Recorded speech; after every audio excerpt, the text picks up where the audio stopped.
Halo semua, kembali lagi di channel ini. Kita lanjutkan program to do kita di bagian ketiga di pembahasan nomor 21 sampai 30 ya. Untuk nomor 1 sampai nomor 10 ada di to do yang pertama, nomor 11 sampai 20 ada di to do yang kedua. Nah, sekarang to do yang ketiga 21 sampai 30. Nomor 21, di bawah ini yang mempengaruhi nilai intrinsik dari obligasi. Nilai intrinsik dari obligasi ya.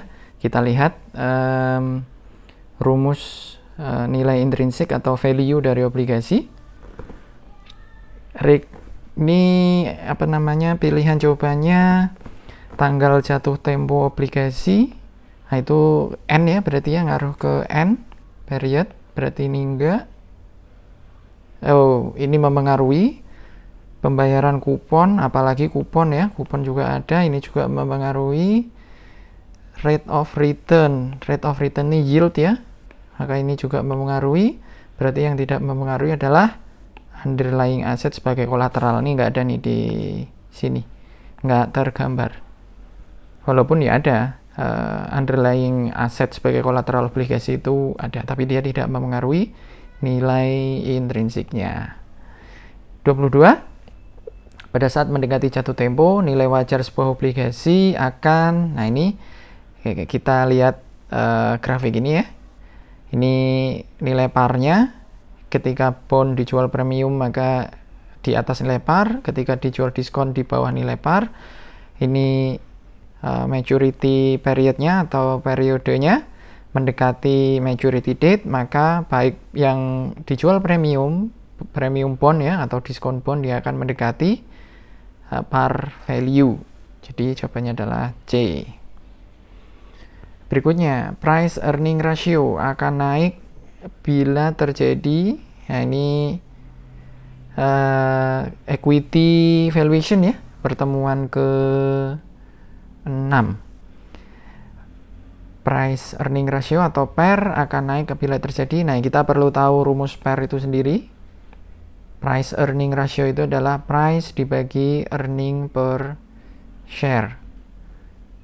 Nah, kalau kita lihat di sini pilihan jawabannya penurunan required rate of return, ini kita simpan dulu, ini mungkin ada hubungannya.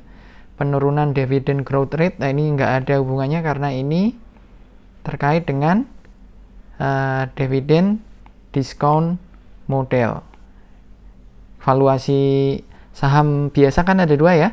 Yang pertama dividend discount model, yang kedua price earning ratio atau price earning model. Jadi dividend growth rate ini ada di DDM, jadi enggak, bukan jawabannya maksudnya. Terus dividend payout ratio ini juga komponen dari dividend discount model. Retention rate ini juga komponen dari dividend discount model. Jadi jawabannya adalah A, penurunan required rate of return. Kita bisa buktikan rumus PER itu kan price dibagi PS ya. Sedangkan rate of return atau yield dari saham biasa itu kalau kita memakai price earning, itu rumusnya adalah kebalikannya, EPS dibagi price. Jadi dia berbanding terbalik.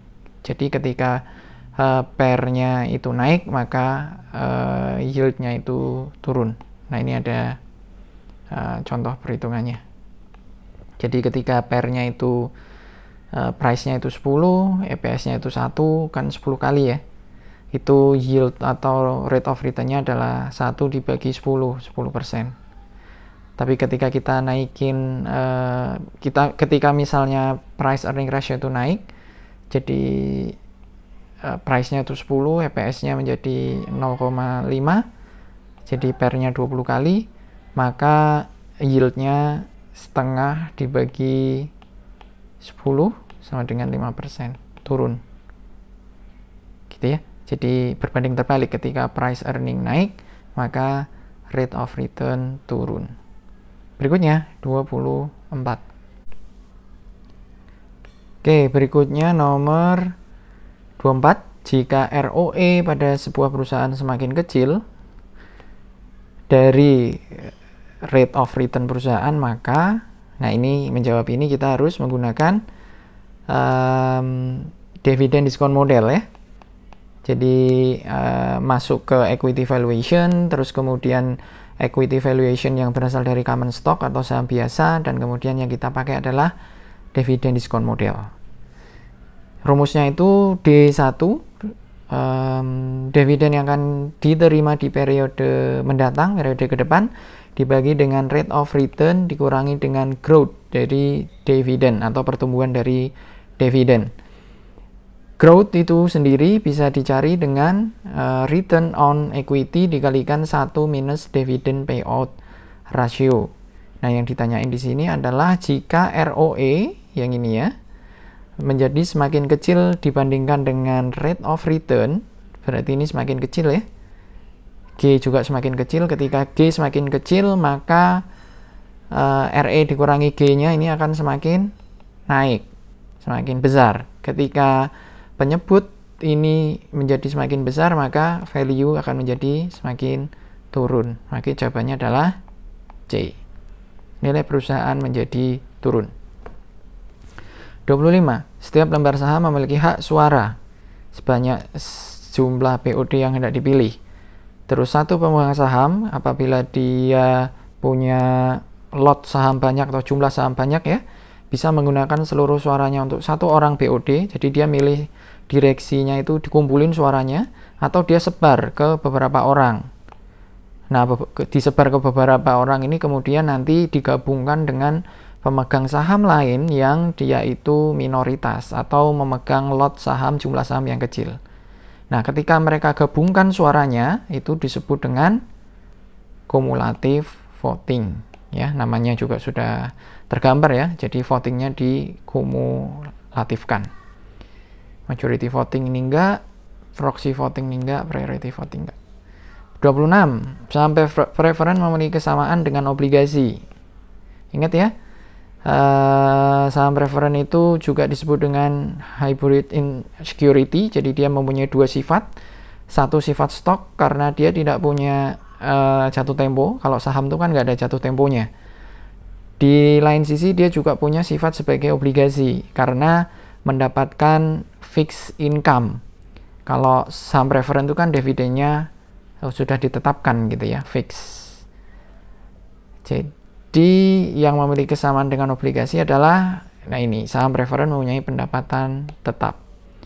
Mempunyai jatuh tempo, enggak ya, saham enggak mempunyai jatuh tempo. Terus saham preferen mempunyai faktor pertumbuhan atau growth, ini juga enggak. Saham preferen mempunyai risiko yang sama besar, ini juga enggak. Oke, jawabannya B, fixed income. Berikutnya 27. Di bawah ini manakah yang merupakan keputusan dalam capital budgeting decision? Pembelian perlengkapan kantor ini tidak, karena di-expense-kan saja. Memberikan persetujuan kredit pelanggan baru ini juga bukan capital budgeting decision, ini lebih ke selling strategy. Terus mengeluarkan saham baru untuk melunasi utang, ini tidak capital budgeting, ini masuk ke corporate financing ya, bukan ke project financing. Mengganti peralatan yang sudah usang, nah ini jawabannya. Jadi pabrik yang sudah usang di upgrade, mesin pabrik yang sudah usang di upgrade, spare partnya diganti, yang major spare part gitu ya, yang membutuhkan biaya yang besar. Nah, itu yang disebut dengan capital budgeting. Berikutnya, proyek A mempunyai NPV 100 miliar. Ini masuk ke pertemuan ke-7 ya. Investment Decision Criteria. NPV itu Net Present Value.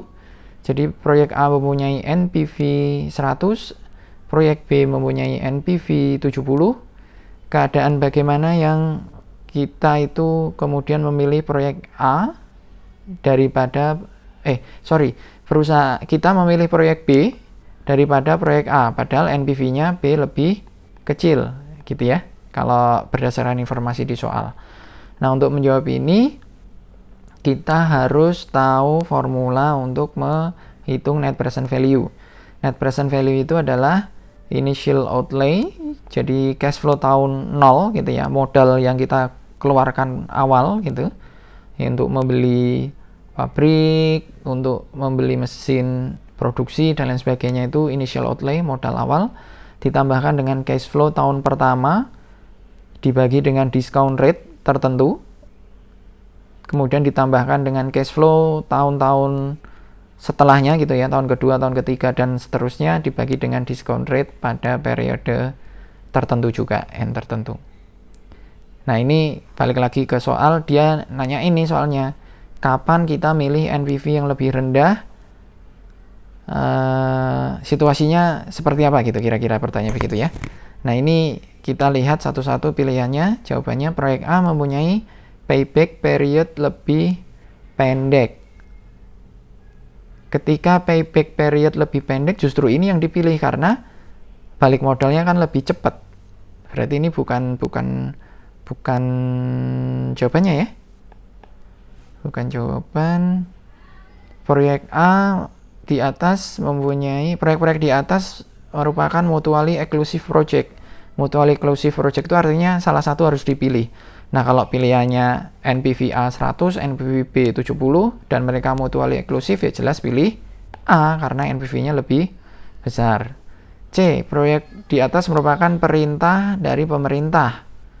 Nah kalau sudah perintah berarti mandatori ya, BUMN diperintahkan oleh pemegang saham utamanya yaitu pemerintah untuk mengerjakan proyek, yaitu harus dikerjakan, tidak ada lagi pilihan untuk proyek A atau proyek B. Berarti ini juga salah. Proyek-proyek di atas mempunyai masa manfaat yang berbeda. Nah ini baru, karena masa manfaat ini yang tergambar di N ini atau di periode ini gitu. Jadi ketika misalnya NPV lebih kecil tapi mempunyai N yang lebih cepat gitu ya, maka itu yang kita pilih. Jadi jawabannya D. 29, apabila teknik yang digunakan dalam mengambil keputusan penganggaran modal atau capital budgeting decision memberikan hasil yang berbeda, jadi antara NPV, IRR, profitability index gitu ya, itu berbeda-beda, maka mana yang paling superior dari metode-metode ini? Apakah discounted payback method? Ini bukan ya, discounted payback method bukan, internal rate of return IRR bukan, modified IRR bukan, yang paling superior itu adalah NPV gitu ya, karena NPV itu seperti apa, value dari kita membuat satu proyek itu akan menambah kekayaan kita atau justru mengurangi kita, itu bisa digambarkan di NPV.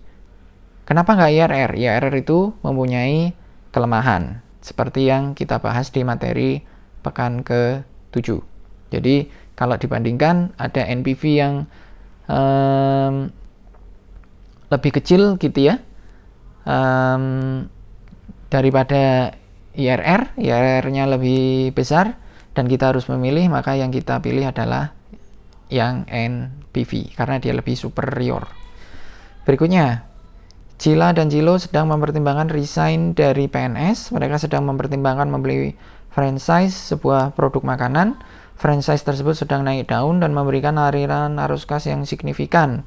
Namun mereka tidak yakin untuk selanjutnya karena dipastikan akan banyak bisnis yang meniru. Nah ini kata kuncinya nih. Teknik yang paling cocok dan berguna untuk membuat keputusan atas situasi tersebut adalah, nah ini investment decision criteria juga ya.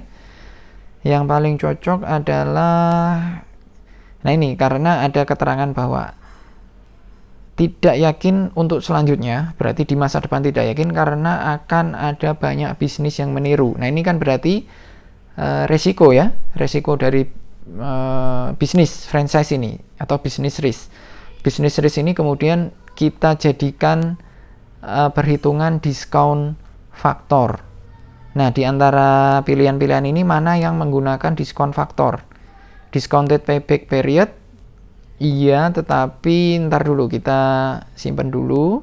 Profitability index, enggak, dia tidak ada discounted periodnya. Internal rate of return, ini ketika NPV 0, discount rate-nya berapa gitu ya, ini juga tidak. Modified IRR, ini juga tidak, maka jawabannya discounted payback period karena di sini ada unsur kita menghitung diskon faktor. Diskon faktor itu adalah proksi atau wakil dari penghitungan resiko bisnis.